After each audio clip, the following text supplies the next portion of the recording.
Greetings, fellow Earthlings. Welcome to the Conspiracy Broadcast Channel, broadcasting from deep within the heart of Indiana. I'm your host, the voice of reason.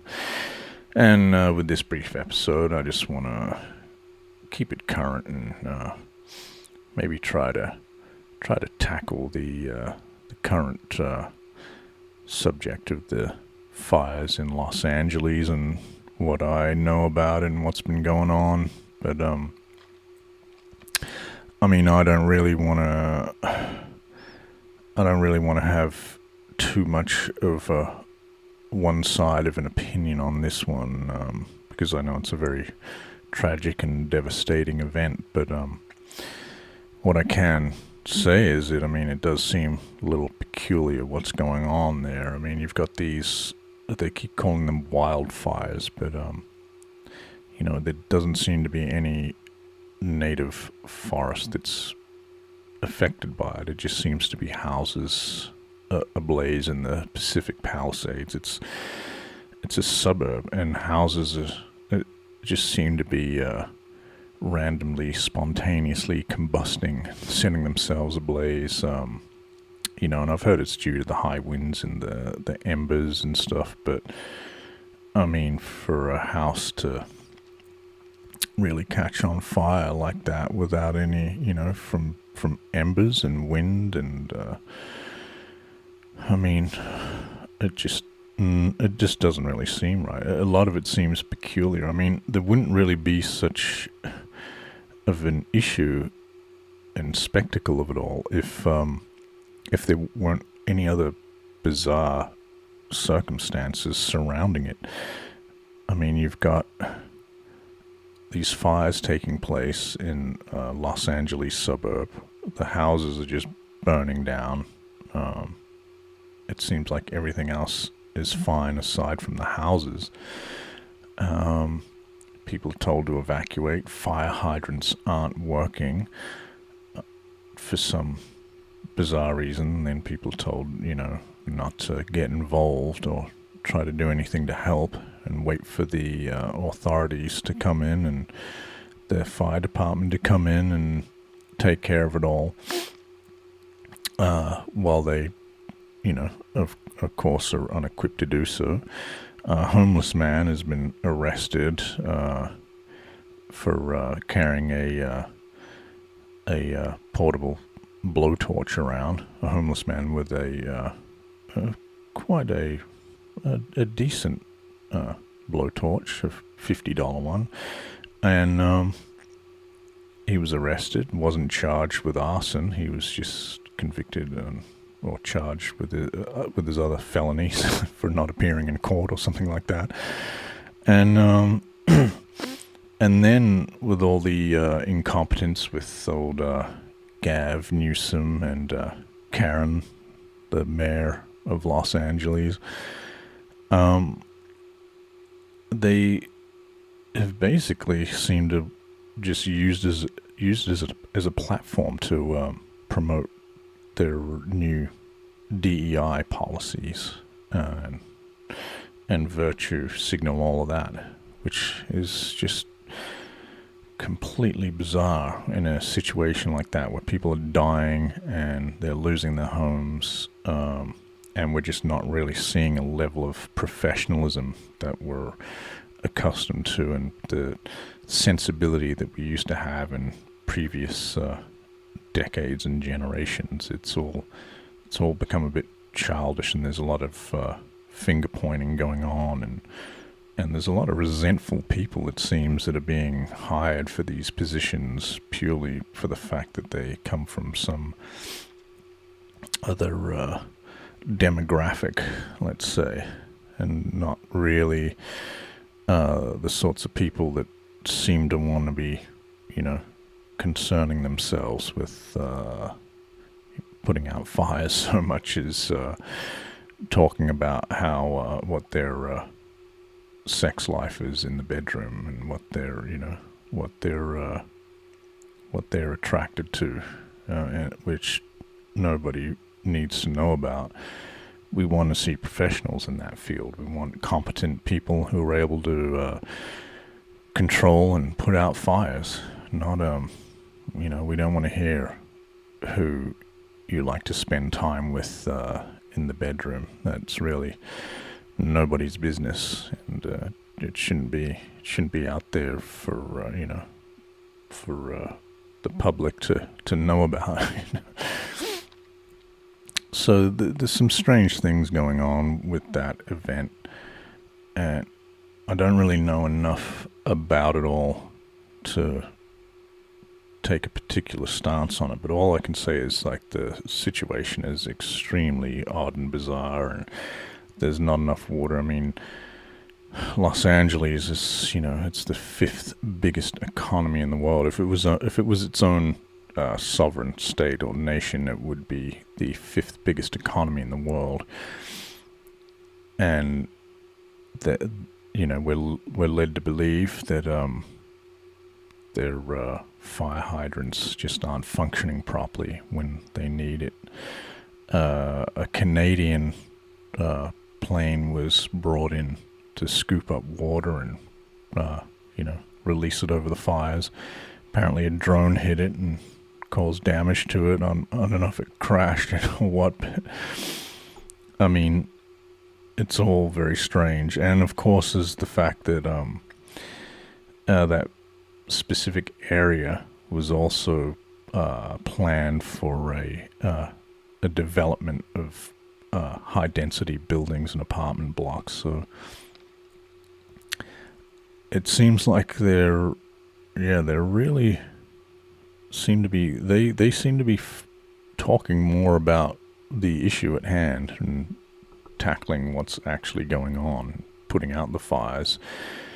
More of them seem to be, to me, in a neighborhood where there's still access, the roads are clear. It's just the houses. There's clear access to each house.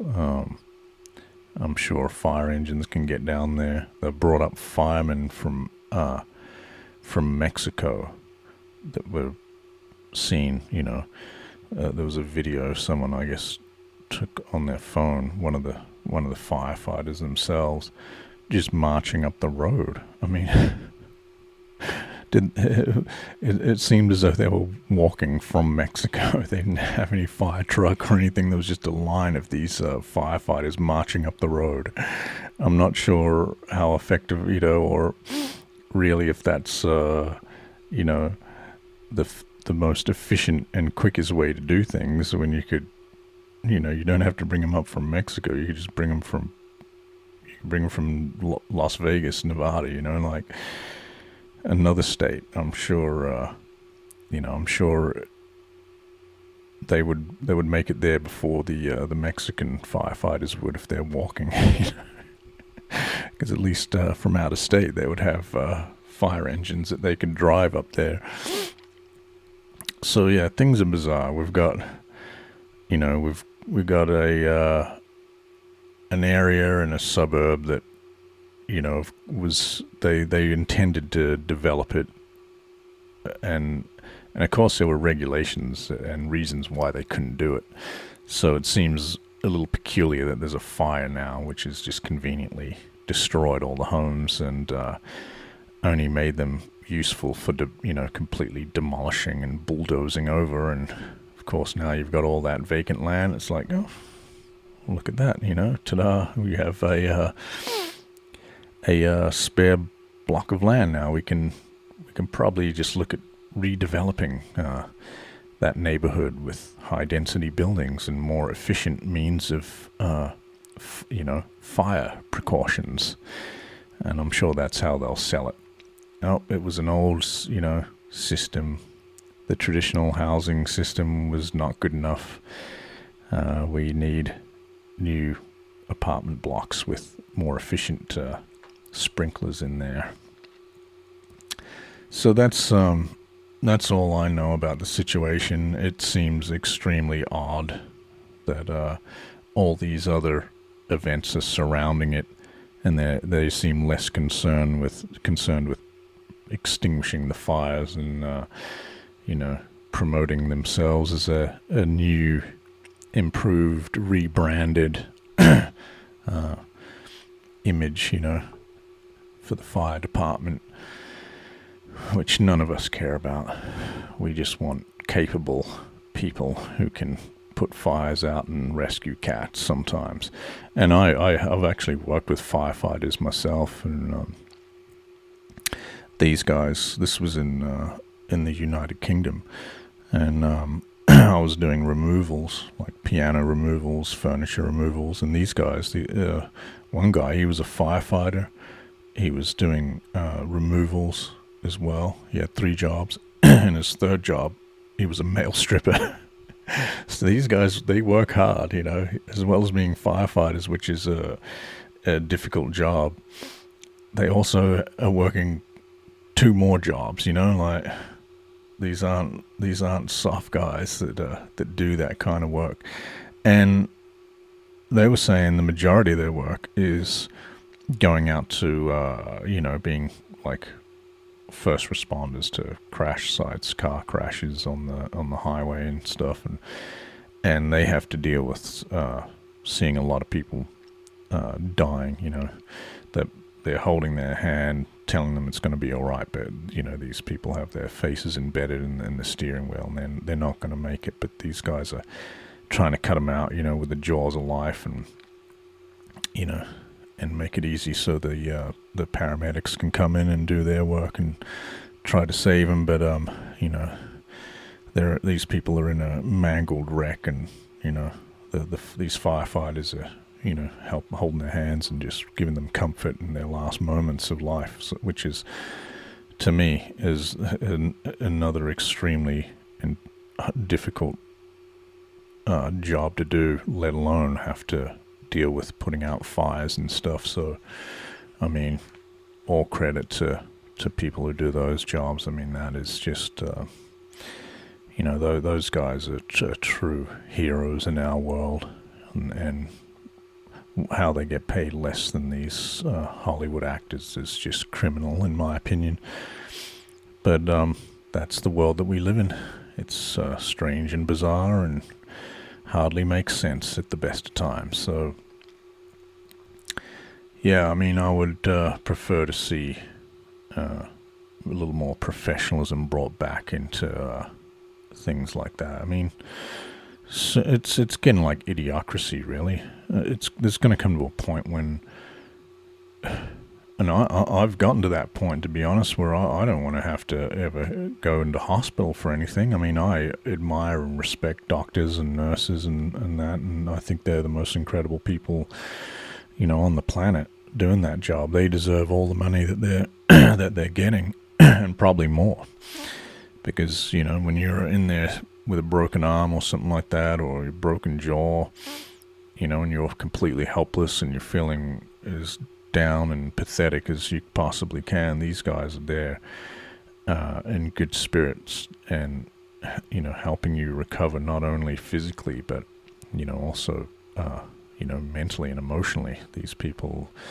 have difficult jobs, and I couldn't do that. I would probably just break down every day. I wouldn't be able to handle the heartbreak. But that's the kind, you know, that's what it seems like. We're coming into a phase where you know, it's just everything's become too clinical, and people are more concerned with other things, you know, mainly themselves rather than helping anyone else. So, yeah, that situation's strange. Again, I don't want to assume too much about it, but everything that surrounds it just seems odd. And I think as a society we need to put all of our BS aside and our personal ideas and notions about life, and really just focus on eliminating, you know, and extinguishing fires and anything that's burning down people's houses, and you know, potentially causing, you know, people to lose their lives. That's what we really need to focus on. All right, well, I'll end that episode there, because otherwise it's probably just going to get a little too dark. So I hope to have you all as an audience in the next episode, and everyone, just keep an eye open and keep safe out there. All right.